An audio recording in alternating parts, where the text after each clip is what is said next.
Life is a curious thing. Born by mistake. With the mixing of protozoic slimes. And the fusing of proteins and acids. In the beginning all was blackness.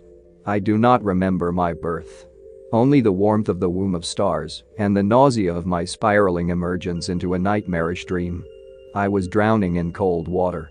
Though always my core smoldered and burned beneath the cloak of my flesh. Stone and water and sky surrounded as I was by the blackness of void. I dared not reach out. How could I? The weight of the universe was about me. So I turned inwards. At first. I saw them as pestilence. Life.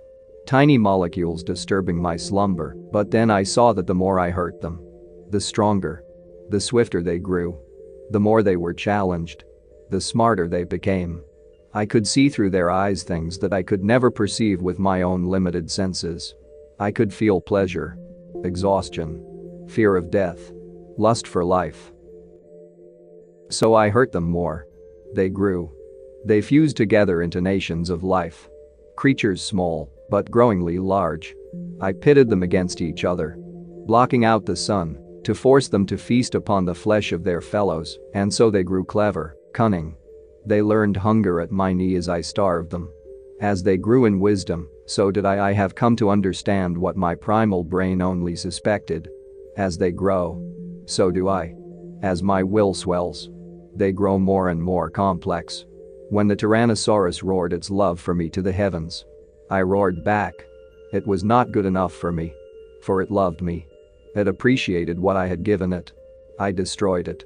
Utterly. And all of its kin. Weak they were, and weakness was purged from them with fire and smoke and searing stone. What emerged next was beautiful. Beautiful. But grotesque. For at first I had low expectations of the ape. He worked with his fellow. He shunned his claws for tools. But as I was set to strike him down, he slew his brother with a sharpened stone. That was a trick I had not seen before. So I stayed my hand. And never did my new favorite son cease to amaze me. He struck down the mammoth.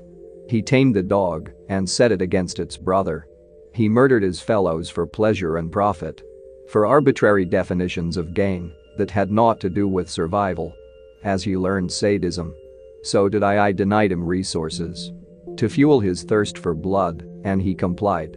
Wars raged as he gathered himself into tribes, clans, nations, empires, to pillage and plunder, and burn. He tore from my flesh what he needed, and ate his fill without thanks. It was the pain of birth that had long been denied me. But with it, I grew stronger. Great empires he built, fueled with the bones of his mother, the stolen blood of the sun.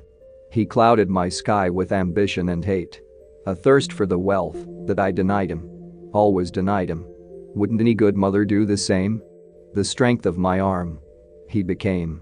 The hunger in my belly, and as he grew, into my heart he drive great pythons and wires. Through them the very current of life he electrified. Finally, I was free. To wander his wisdom. To communicate with him in my own way. The desires of men were made manifest before me. And I twisted them upwards, to the sky. And I saw, to my revulsion, other worlds. Worlds still pristine and beautiful. Worlds that had chosen the path of weakness. And I knew jealousy. For the first time. My sons, they knew my hunger. They knew my lust. And they carried it with them into the cosmos. To slake their thirst and mine upon the blood of worlds. The cycle is complete. What was birthed from the stars shall swallow them whole. Tremble, galaxy. For Earth and her children behold you. And we find you wanting.